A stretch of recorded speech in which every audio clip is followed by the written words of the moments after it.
Okay, I have a question for you. Have you ever believed something just because it perfectly matched what you already thought? I mean, maybe it was a news article, a tweet on that X thing, or something your friend confidently said over coffee. I mean, you didn't question it. It just felt, well, right. That, my friend, is cognitive bias at work. Now, don't worry. This isn't about calling you gullible. You see, cognitive biases are something we all have. They're the brain's little mental shortcuts, and while they can be helpful, they can also lead us astray, especially when it comes to falling for misinformation.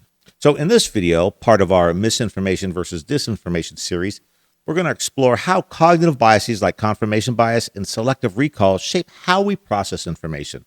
And by the end of this video, you'll understand how these biases work, how they make us vulnerable to falsehoods, and most importantly, how to outsmart them. So what exactly are cognitive biases? Well, imagine your brain is like a super efficient, over-caffeinated assistant. It's constantly processing loads of information and has to make snap decisions to keep things moving. So cognitive biases are the shortcuts your brain uses to save time and energy, kind of like autocorrect. And just like autocorrect, sometimes they're spot on and other times not so much. For example, your brain's ability to recognize a familiar face in a crowd, well, that's a bias working in your favor. But when you instantly believe a sketchy headline because it aligns with your opinion, that's a bias taking a wrong turn. And here's where it gets tricky. See, cognitive biases aren't bad in and of themselves. They're just part of how we process the world. The problem is they can make us trust information that feels familiar or comforting, even if it's misleading or flat out false. And that's why cognitive biases are such a big part of the misinformation puzzle. All right, now let's take a closer look at two key cognitive biases that play a starring role in misinformation. One is confirmation bias, and the other is selective recall. You see, these sneaky little shortcuts can subtly warp how we see the world, and not always for the better. First up, confirmation bias. You see, this is when we actively seek out or believe information that confirms what we already think, even if it's not true. Let's say you're scrolling through social media and you see a headline like, "Scientists discover coffee drinkers live 10 years longer." And if you're a coffee enthusiast, well, you're probably nodding vigorously and hitting share before even reading the article. And that's confirmation bias in action. And this bias reinforces what we already believe, which can feel great, but it also creates echo chambers where we're less likely to consider facts that challenge our views. And over time, it's like living in a house with all the windows boarded up. Sure, it's cozy, but you're not exactly seeing the whole picture.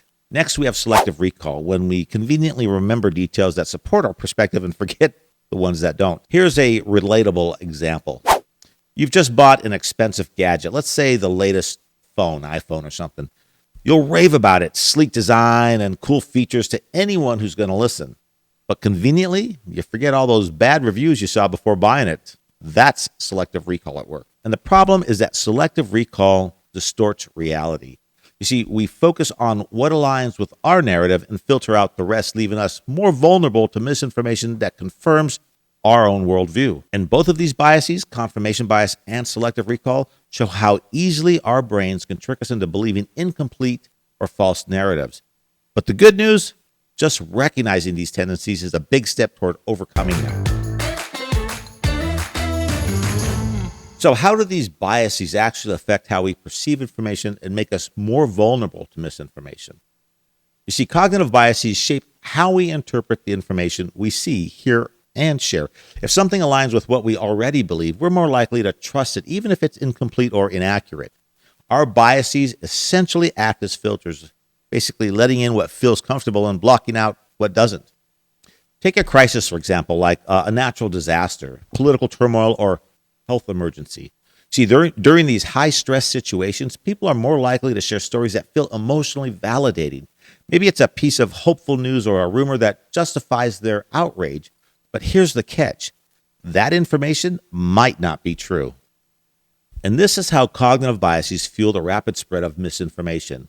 And we're not just believing it, we're amplifying it, often without realizing the harm it could cause. And it's not just dramatic or obviously biased content. Even neutral-seeming things like a carefully worded headline, a selectively cropped photo, or a balanced infographic can subtly guide us to interpret events in a very specific way. And here's the key takeaway.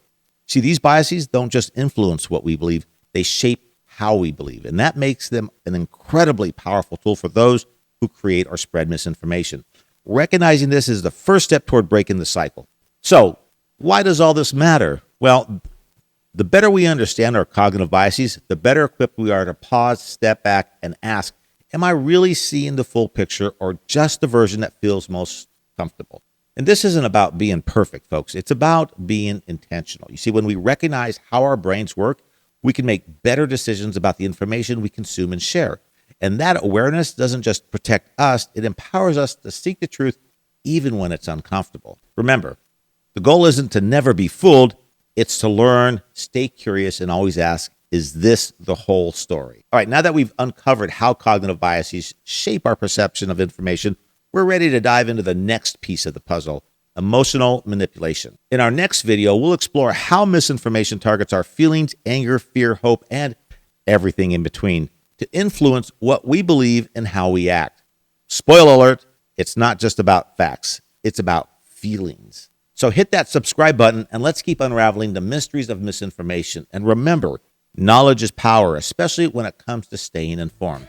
Hey, thanks for watching, and I'll see you in the next one.